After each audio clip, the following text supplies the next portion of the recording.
don't love the spirit of justice. You love your father, the devil. I'm a new frog, but I want to know. Do you believe you pay Madonna too many and taxes being Subnotice are self-employed? Alex No. Jones voice clips. Did you used to watch Alex Jones on stream? No. There is not a single person on this planet that has ever become a billionaire just purely by their own labor. Okay? We are existing under a system that is intricately designed, that is connected to one another, while simultaneously preaching rugged individualism all the time. And people love to say J.K. Rowling, for example. J.K. Rowling didn't write every single fucking piece. There's a division of labor here. Like, she didn't write every single fucking piece of Harry Potter books with pen and paper and sell them. That's not how it works, right? So there's a systemic a problem here that most people do not understand, most people do not comprehend. And then there's also different levels. There's varying degrees of worth as far as like how much you've worked personally, how much intellectual property you have, or what you have that has contributed to you becoming a billionaire. But ultimately, no billionaire is self-made. There's no such thing. The reason why people always bring up J.K. Rowling is because she was poor. She wrote on the fucking back of a napkin, and then, you know, she struck it big. Yeah, except some people still made books. Some people still, like, there were people that literally published her book. There were editors that she worked with. I love the system. Like, I can now there were remove still it in people full who added a tremendous amount of value onto her pre-existing work. Especially considering the people in the third world who were fucking printing out those books to begin with. Probably a fake story. Isn't that the real story? That she was like fucking poor and like homeless or some shit? Wait, have I always been duped? I mean, it doesn't matter. Even with that fake story, it still doesn't matter.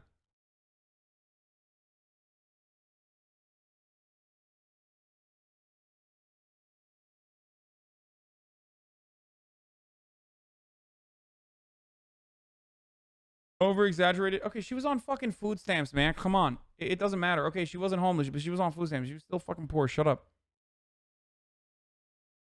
The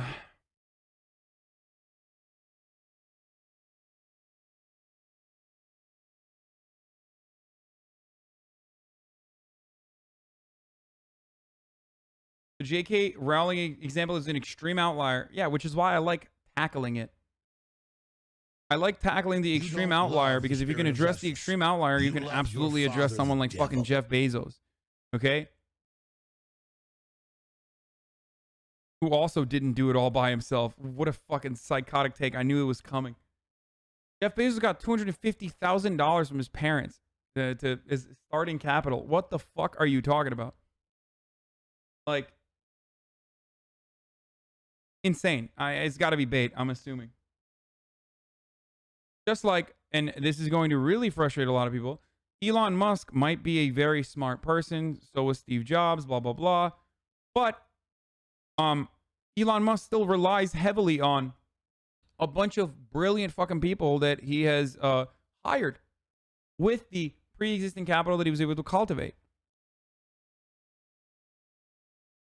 And that is before we even start talking about roads and infrastructure, pre-existing public research, publicly funded research, the internet, so many intricate details in an interconnected system that always goes overlooked. 7 septillion, every brick laid in his fucking factories were built by workers. 777 quadrillion, 777 oversimplifying these sorts of concepts is always silly because you never get an accurate picture. You never get the full picture. I'm not even saying that Elon Musk's family was fucking wealthy, so he doesn't deserve anything. I think that's silly too. But everyone who is wealthy has gotten wealthy through a multitude of different factors. But a lot of it has to do with probability as well. Right place at the right time. Things going the right way in your life, including Bill Gates. The likelihood that Bill Gates was going to have access to a computer at a time when no one else did greatly improved his chances of becoming the Microsoft mega billionaire that he is to this day. In this day. How many other kids were there that had access to those same computers in his area? Well, obviously, there were plenty, and none of them fucking became Bill Gates. So obviously, there's a multitude of different factors that play into it.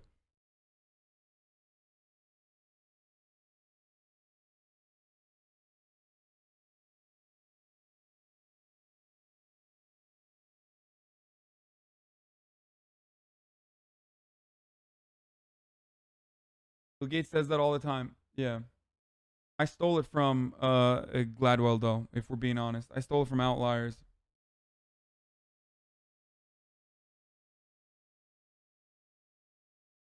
It's impossible to be self-made. We live in a society.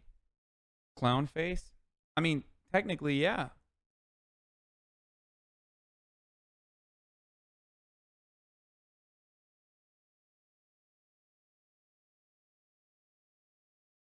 And even if you were to throw away all of the conversations about billionaires and how much they fucking earn or whatever, or and how hard they work, like, it's physically impossible for someone to work a billion times harder and a billion times smarter than another human being. It also devalues essential labor that we spent a fuckload of time recently reconsidering the importance of, like grocery store clerks, delivery drivers, any number of different shit jobs that you overlook on a daily basis. Those guys still work incredibly hard for meager wages.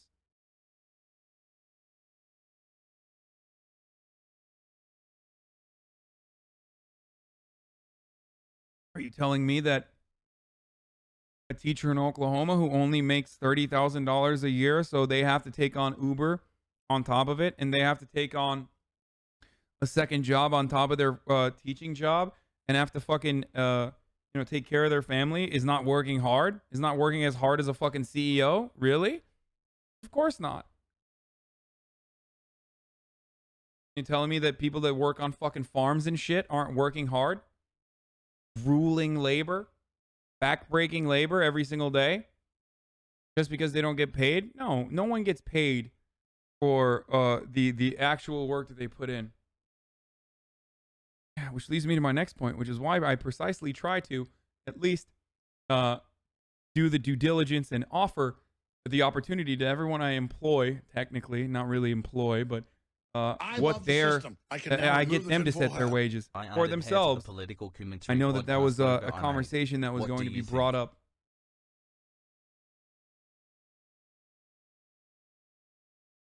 If you made $200K a year, something a doctor would make, you still have to start work before Jesus was born. LMAO. Yeah. Oh yeah.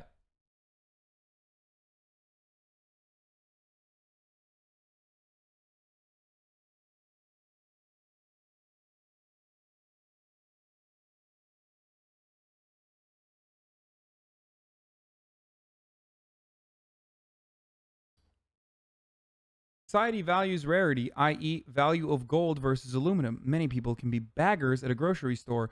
Only 1 in a million can start a grocery store. Yeah, but only 1 in a million can start a grocery store, not as a consequence of their brilliance and hard work. That's the point I'm trying to make. You don't love the spirit of justice. You get that? You love your father. I know you thought you made a really fucking smart take there, but if you think that someone just wills a grocery store into existence, then yeah, that person does actually deserve $1 billion. You love your father. How about that? Devil. If you could just go like that, and then fucking a grocery store would exist, a grocery store would just fucking materialize right in front of your eyes, and that person deserves $100 billion actually. But in the absence of a person being able to fucking magic their way into creating a grocery store, I think no one deserves $1 billion even, let alone $100 billion.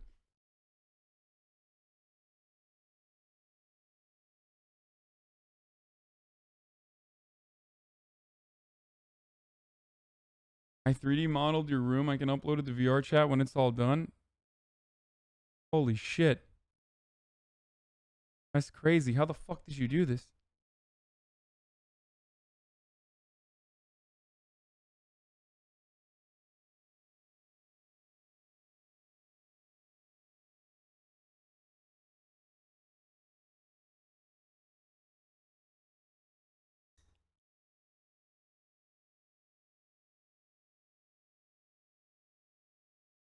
I don't care about this guy. He's saying crazy shit. TikTok and K-pop are destroying the minds of our youth. They've got to go now. This dude's out of his mind.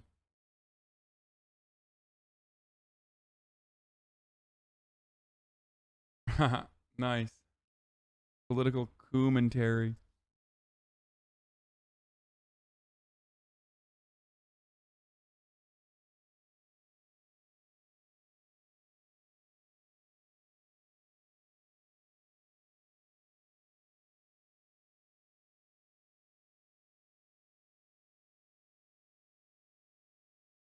I'm not gonna lie, I should have done the whole apartment. There's a full walkthrough video on YouTube. Mexican babies? You're a racist!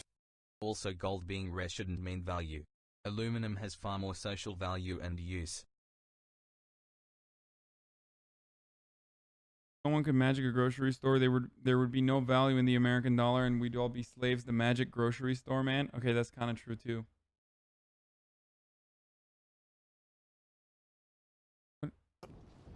Yeah. You don't love. Tell us what happened to justice. Doc, or we will cancel You love your father, the devil. I'll tell you in 2 months. Dang, you really think it's gonna take that long? I mean, that's what I know. Alright. Bro, on a stack though, I've been twisted. Yeah. Let's hit some games in, bro. Tell us. Someone said, I feel like you take innovation for granted and don't appreciate the concept of creating a job for someone else. You don't create a job for someone out of the kindness of your heart. Okay? You don't create a job for someone out of the kindness of your heart. It's not charity. Rewire the way you understand how jobs work. You don't create a job. You need a fucking job. You need someone to work for you in your factories. Because otherwise, let's say you magically, with your brain power, developed a fucking factory. Okay? And that factory already has like wood in it. There's just logs inside that factory. Okay. You use your brain power for that, but what now? Now what? You don't love. You still need people to fucking work your wood I serve so the you can make Soviet chairs. Union has Kona. Right? There is no value without labor. You just have capital without labor. Labor is what creates value. Without workers, you just have a factory full of wood. No chairs, no way to sell those chairs, just fucking wood.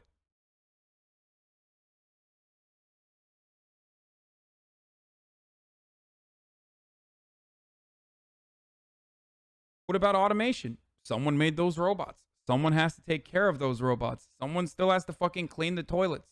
Someone still needs to take the trash out. Let's say all of that is automated, right? Because a future that we envision has fully automated labor. Why are people so terrified about automation? Automation should be a beautiful thing, not a burden, not something to be fearful of, right? Automation is like the wheel. It made our lives better. It's supposed to make our lives better. It's supposed to eliminate these unfulfilling jobs, right?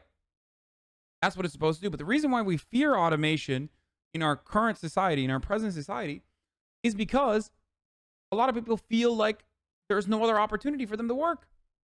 Service industry being a perfect example of this. Truck drivers being a perfect example of this.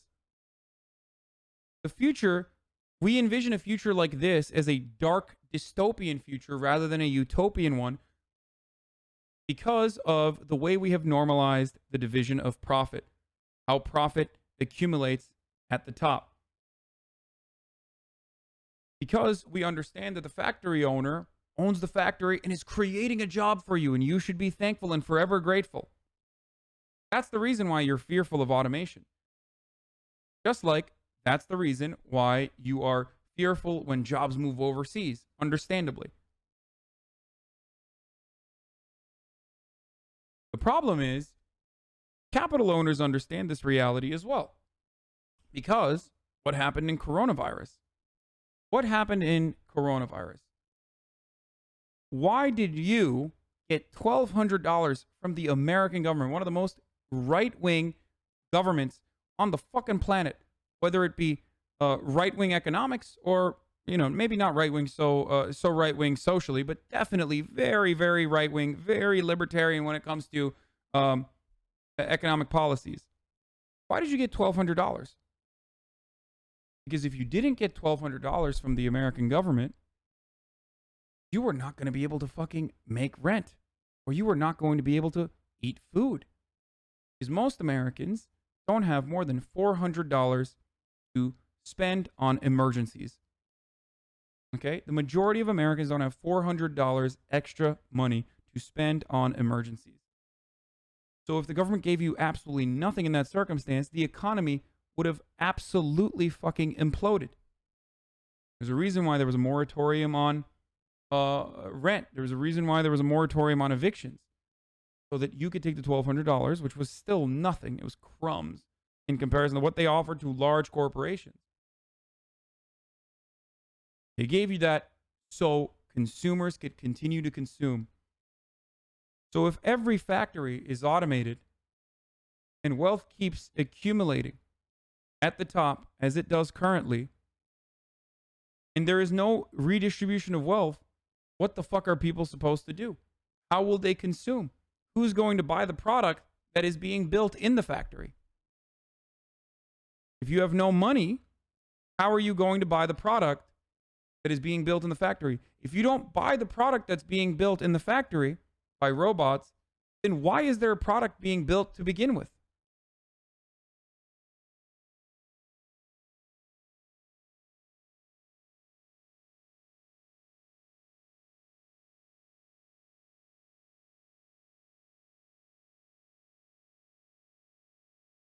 That's why I said the Republicans are going to extend the stimulus, by the way.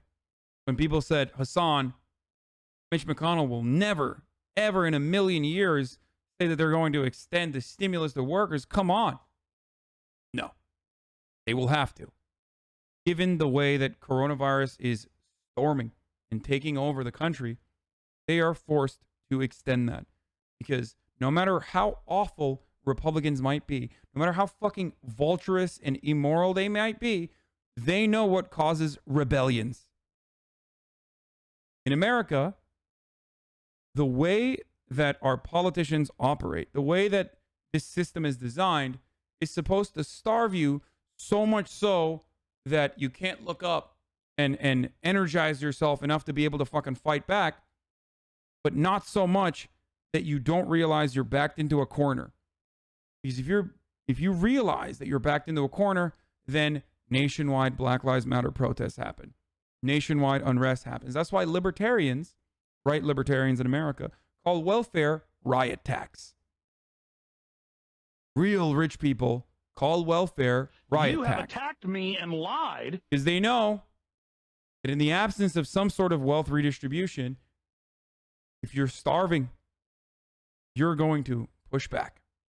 You have no opportunity and you're starving, and you start really feeling the negative consequences of the structural violence of poverty. You're going to fight back. And they don't want that. They want you to keep your head down, shut the fuck up, and work.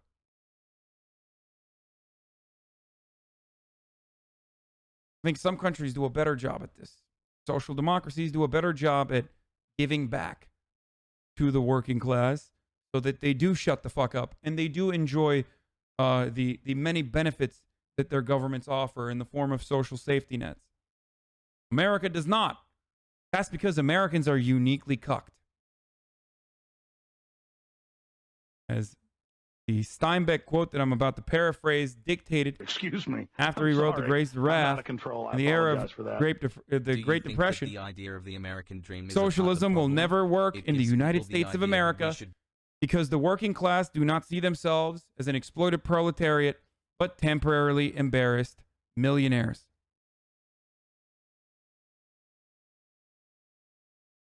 That's the cuckoldry that I'm talking about when I mention how cucked Americans are. Oh, dude, I'm just embarrassed right now. I'm going to be a billionaire soon. I'm going to be a millionaire soon. No, you won't. No, the fuck you won't. That's not a defeatist mentality. It's just a realistic mentality. And even if you do become a millionaire, you don't know if you're going to fucking keep being a millionaire. You don't know what kind of intergenerational wealth you're going to be able to pass down.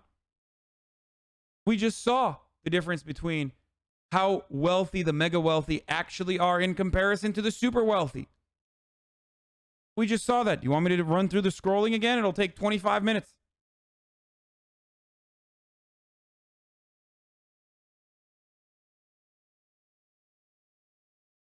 Trillions. The top 400 richest Americans own $3 trillion.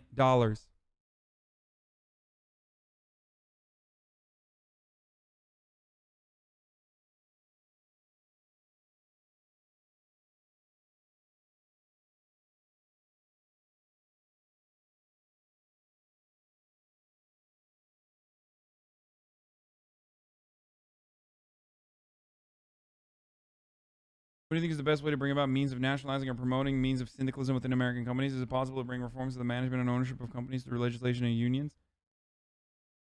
It's not even easy to fucking build a anarcho-syndicalist company. Because of the way that capital accumulation, the way that capital works under a capitalist system is that it's in the hands of the few. So you need public banks. For starters, which America does not have an abundance of. Most countries don't have an abundance of. You don't offer loans to numerous other poor people. You offer a loan to someone who has who demonstrates that they have the capability of paying that loan.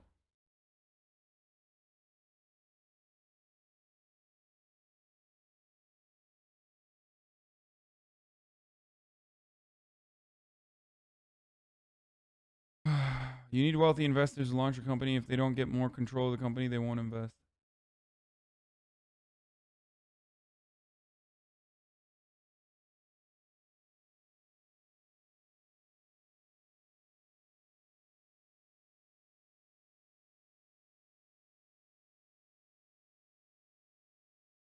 So is that how the 2008 bubble happened? Not giving poor people loans? No, the 2008 bubble happened because they gave poor people who did not have the capacity to pay back loans that they should not have given them, or mortgages rather, and they knew that those people were not going to be able to pay that back. So then they engaged in a practice called mortgage-backed securities, where they bet on the likelihood that those people were not going to fucking pay those loans back. It imploded the entire system when those loans actually defaulted. What did we do after that? I mean, that's the simplest way of... Hi, YouTube? What? Why are you guys waving at YouTube frogs?